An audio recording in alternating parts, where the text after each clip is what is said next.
Welcome everyone, this is Hitchhiker's Guide to Multi-Tenant Environments.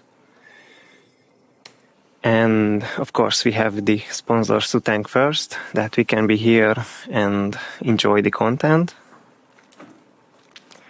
Who remembers the good old days when you managed Windows servers remotely and your only clue was the color theme of the server that you were in production, and you know that that's the server you are not supposed to restart or shut down or anything?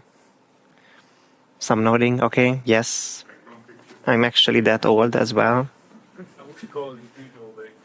No, I prefer those days here.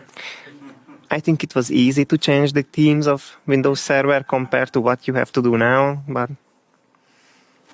different preferences, I guess. Because what we have today is subscriptions and consoles in PowerShell or PowerShell, yes, Windows Terminal and such, and you connect, and can you tell to which environment did you connect when you just connect? Not really. Can you tell a difference between two tabs where you connected? Not really, not by default. And that's how I ended up almost deleting production once. I actually had visual clues where I was connected. I was working in a test subscription, doing stuff, and I had the approach to create something, print, and ask for a confirmation before I delete. And it was running. I got distracted. I started another tab. I signed in somewhere else. It was production. I did some queries to fulfill some requirements. I came back. I saw what I was about to do. And it didn't seem right. Like,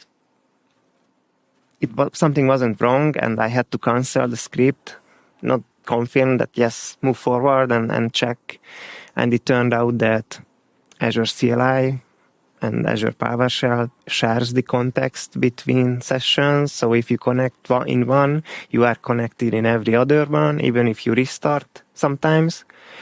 So I managed to change the context when I connected for the second time to somewhere else, and I almost caused a bit of disaster. And then this was like a wake-up call that this cannot go forward for me. Like, I need a solution, and we are here to talk about that solution, which is my preference, and I'm David Sass. I'm a security engineer and switch. I really miss SharePoint Server and Kerberos because that was much easier than Modern Authentication. And I dislike it a little bit. So, yes, we have different levels of multi-something. We can have multi-tenant, multi-subscription, or just multi-resource group in a single tenant or single subscription. And let's see who has to deal with multiple tenants. Raise your hand. Okay, that's pretty much everyone with multiple subscription in a tenant. Also, awesome. So you must know the pain. And what can we do?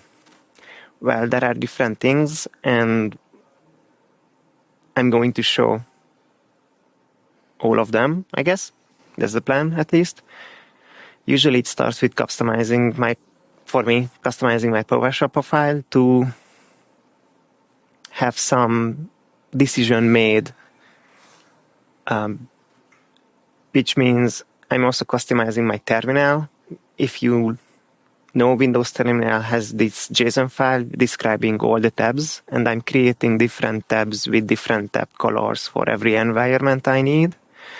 And I'm changing the Windows Terminal profile ID to be the same as the tenant ID it's supposed to connect. So I don't need to hard code in my script or my profile where I want to connect. It's actually in the terminal config. And when I can just use that environment variable called VT terminal profile or something like that. And that's giving me back the the tenant ID. And that's used in the script, which makes the decision. there are other ways. I will give you an alternative as well. I'm also using OmiPosh because it's shipped with a cloud native Azure theme, which tells you when you are connected with Azure CLI or with Azure PowerShell. And I'm actually customizing that theme, and when I'm done with customizing, and I will show the current version, it will goes up as a Git, goes into the conference repository, and I'm also going to submit a pull request to the OmiPosh repository in hope that they will accept and it will become an official theme to be used. And it basically all comes down to visual guardrails to help me always orientate myself where I am I still in the right place, did something change, and you will see what I mean, did something change. And preventing as much as I can the context sharing and context reuse, which comes with a trade-off that if I restart, I need to sign in again. It will not reuse it, but currently that's the price we need to pay. I gave some feedback to Microsoft earlier today, and what I'm going to show you is not officially supported because they are not testing for it. In the past 2 years for me, I had no issues with it, and they said maybe they will consider that they can start testing multi-tenant parallel usage with multiple tenants in the same time, and when they implement that, then it could be a supported use case. But if you have a weird error, you might, and require support, you might need to switch back on multi-tenant connections in parallel tabs. And of course, these things supposed to work on macOS as well.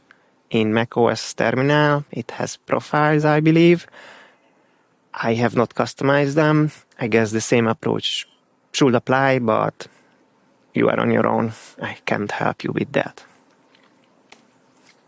And with that, this was basically the slides part of this presentation, and I go into the demos.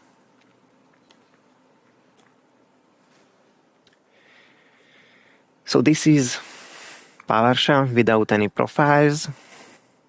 It's pain. I'm not going to connect anywhere because it will not give me any visual indications. This is just, I have it in case I really need something clean to start with. And as I mentioned, I have different profiles prepared with the tenant name attached. And it should be visible, I hope. And if I open one of them, there is a bit of color.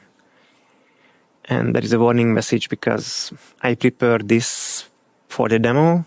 I'm using a lot more customization in my life, and I don't want to distract you with that, but it's on GitLab actually, not GitHub. And what you can see with these nice colors, purple and such, is that I'm using the OmiPosh Cloud Native Azure theme. What is different is that you see this red tenants and the X. This is my customization. And what it does that if I connect to both the CLI and Azure PowerShell, it compares that I'm in the same tenant or not, compares the tenant IDs. And if I am connected with both the same tenant, then it's green. If I'm not connected to the same environments, it's red. And right now I'm only connected with the CLI. That is the reason why it's red. And the CLI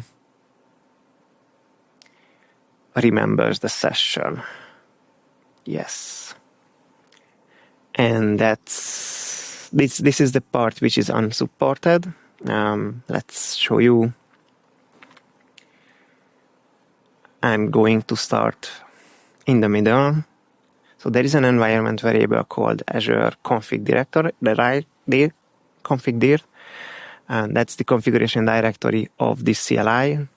Changing this, and is supported using multiple, but in the same time is not. This is the tricky part. And basically, I am using a custom folder in my user profile with the tenant ID in the file name to store the tenant specific connection. So when I restart PowerShell or start a new tab with this same tab, Azure CLI will reuse my session. With Azure PowerShell, there is no folder to change. So with Azure PowerShell, I actually change the default command parameters. So when I do an connect AZ account, the scope is always process, which means I need to connect every time, and that's my price.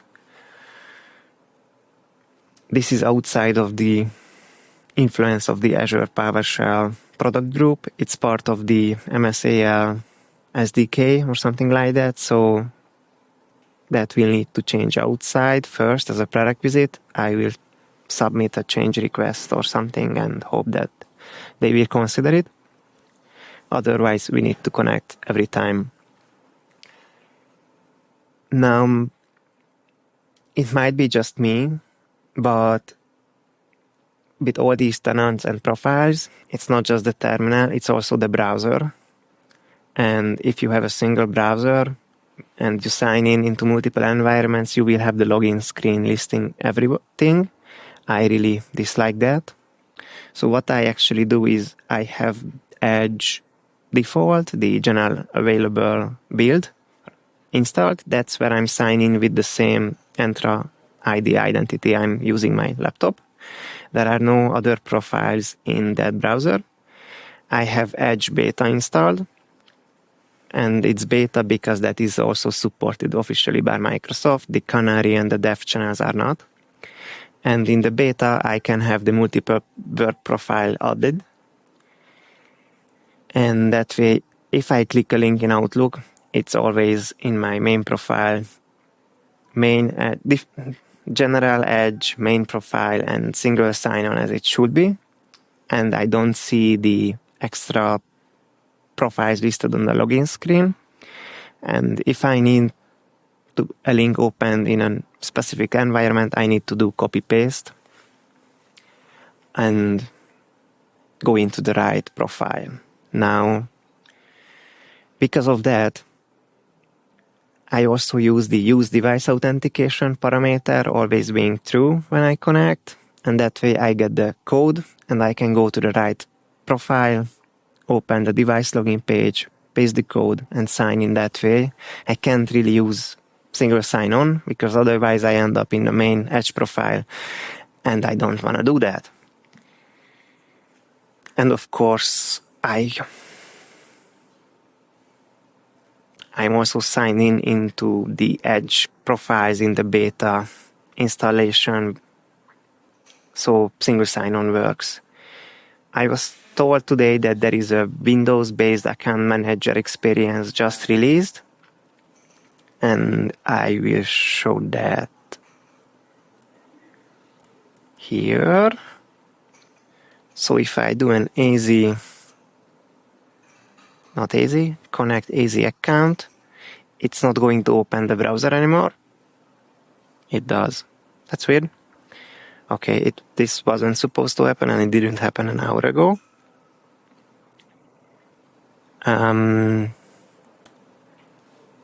Let's try the AZ login.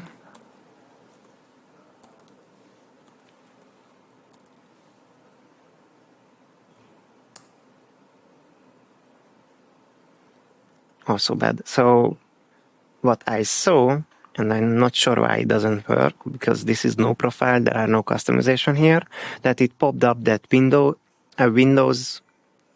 a pop-up which was part of Windows, and listing all the accounts which are stored on the device.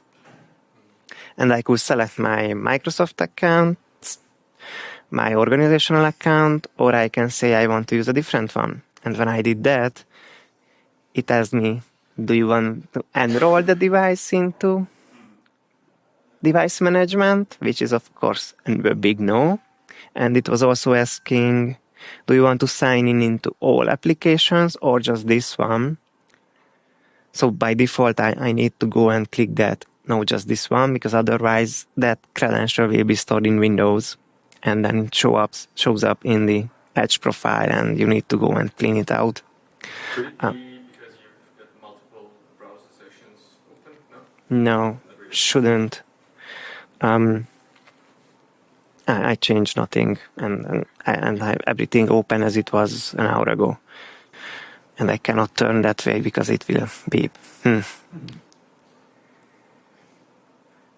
So they are working to move away from the Edge-based sign-in to be Windows-based, but that's not really giving us any more benefits. So I think I'm going to stick to the use device code authentication. I gave also the feedback that maybe if you could specify the browser edition and profile to use, maybe that would be better. We will see. I guess every change will require months, if not years, to go through. And as I mentioned in my VS Code profile, these profile GUIDs, these are the tenant IDs. And in this profile, I can use that tenant ID. I need to trim the curly brackets. And otherwise, I can pre-populate the command with these. And if I come here and I just do an connect AZ account, all of that will be passed automatically. And I also do that for one other reason, and that is because if your account is a guest in multiple tenants or have multiple subscriptions, it will try to look into which one it can connect. And of course, MFA, conditionals and such, it will just give you the warnings. I can't connect to this tenant and that tenant and that tenant. And that's annoying. So I pass the default tenant ID, and that way I don't see that many warnings. There is other warning which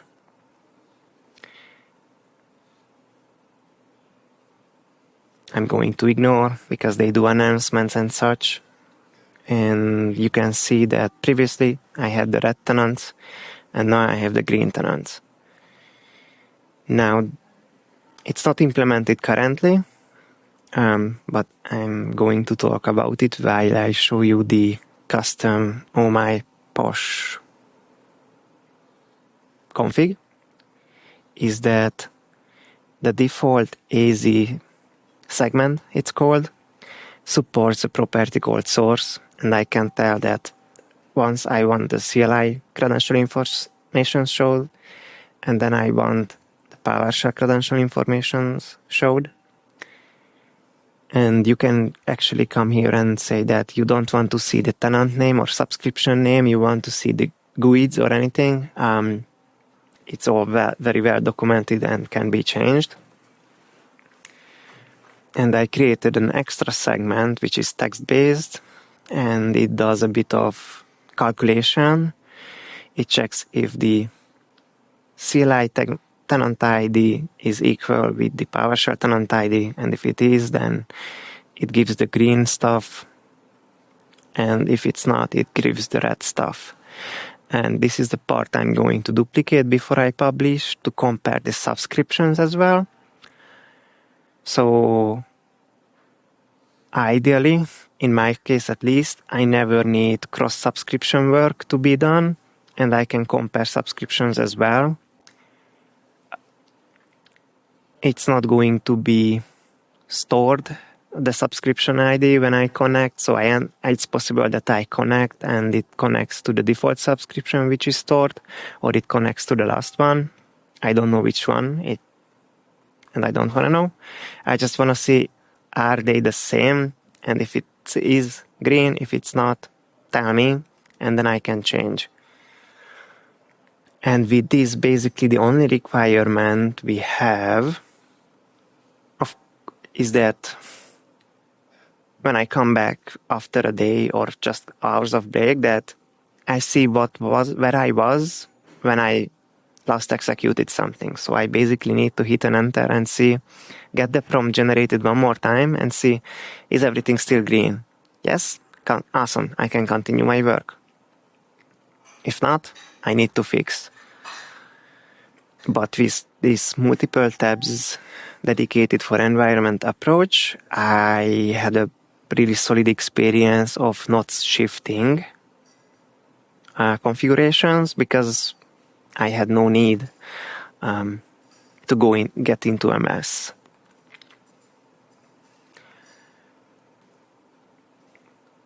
And yes, so going back to the profile, I have a set profile function stored here, and basically I'm just calling it with the profile ID. And as I mentioned, because Azure PowerShell doesn't have config folder, a changeable config folder, that's we have the process parameter. Otherwise, with the CLI, we can change the folder. And I started looking into what to do with Microsoft Graph PowerShell SDK. It's currently not officially supported with OmiPosh. There is one segment for PnP PowerShell,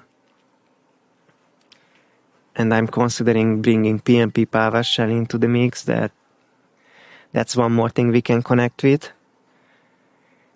And I got some instructions how to implement mggraph tenant detections, and that will be also calculated in all three. So it won't be just Windows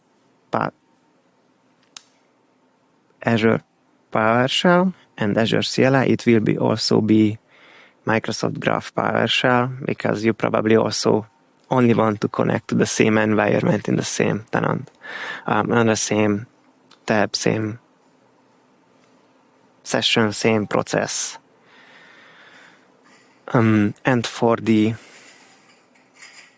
same reasons, I also use device code for the mggraph. I use the same tenant ID, and I have some scopes defined. And I haven't realized this for a couple of years. I wasn't using mggraph, of course. That's why I haven't realized it, that when you connect and you don't specify any scopes, you get some super limited stuff and you can't do anything.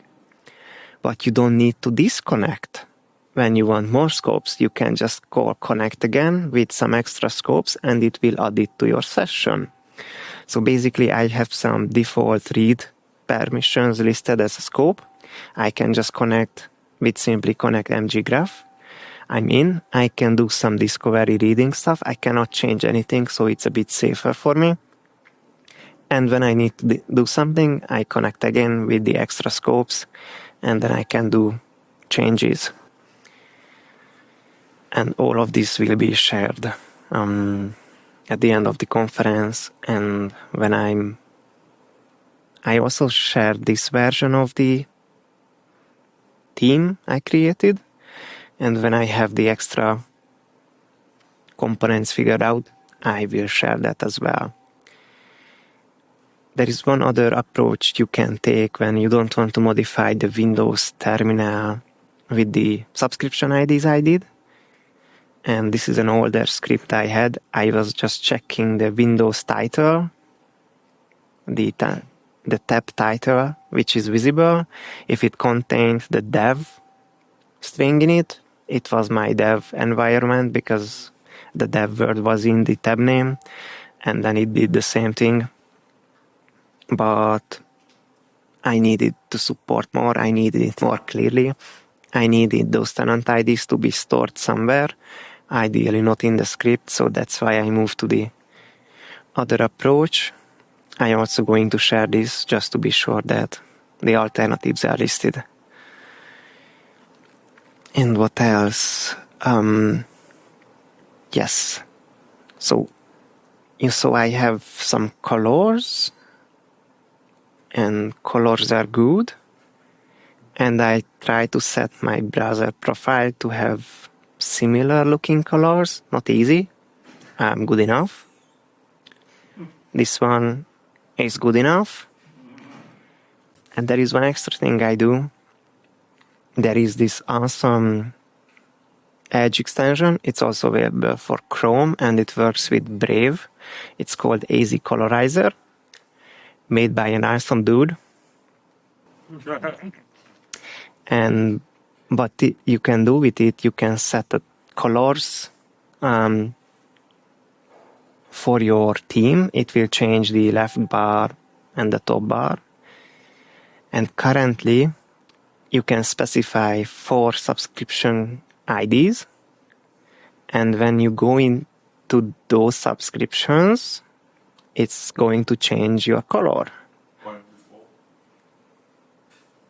It's only 4 because I'm considering some sort of monetization that in the free version you get 4. If you need more,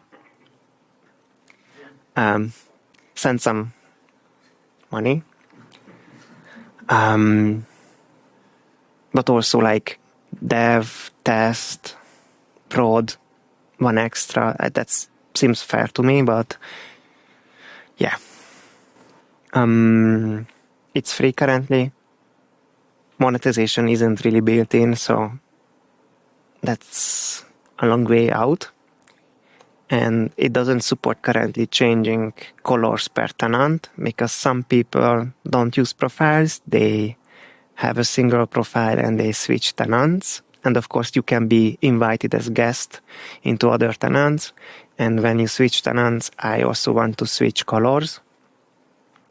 And basically support myself this way that, yes, this browser, this subscription is the right place where I am. Because if you have a single tenant with multiple subscriptions, browser profiles are not really for you. And so you will not have multiple colored browsers, but you can have multiple colored Azure portal themes. And I think that was my demo. And I should have a slide listing some resources. Yes. So the OmiPosh theme will be published. You can copy paste, use it.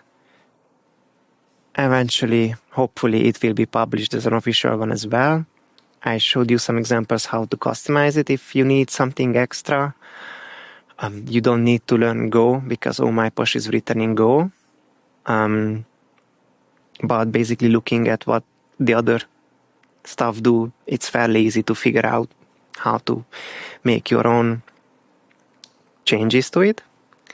And all the sample codes will be in the PSConfEU 2024 repository. Checked in later. And that was the main things I wanted to say. And now it's for your questions, if you have any. And you can have... I have a suggestion, but questions first. If they're right. Okay. So for the part where you do the device authentication and you struggle to get the right browser to do it, I'm using something additionally because I had to use a browser chooser tool before to be able to choose where email links go, if they go to Edge or to Chrome or whatever.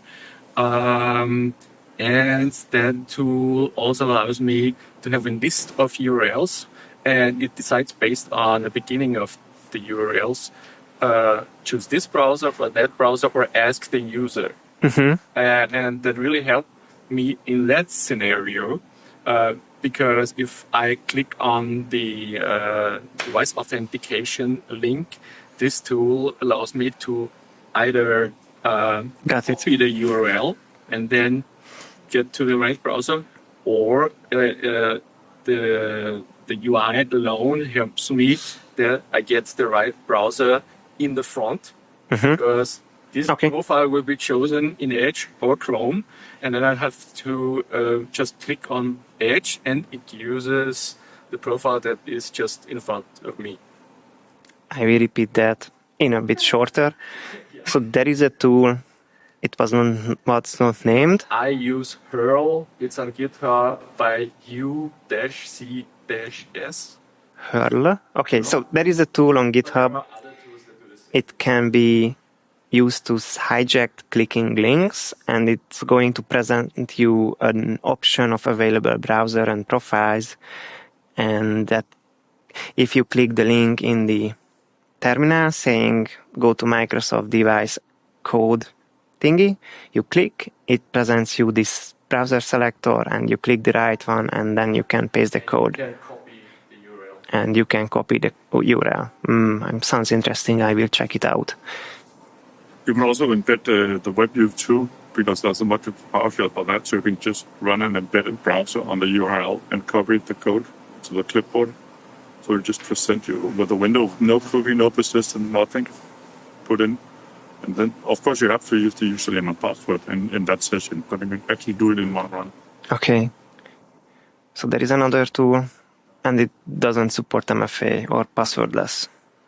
No, because you have to log in, of course. You have to use MFA because the session is non-persistent. Okay. So it's not tied to a profile, so nothing will be So saved. it's WebView WebView 2.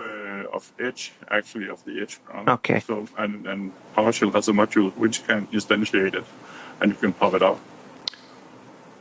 So Edge has a WebView component, and there is a PowerShell module to use that, and it will give a session-less mini browser where we can sign in, and It won't persist cookies, and it won't persist it won't persist cookies or anything else. Interesting. Thank you. Please.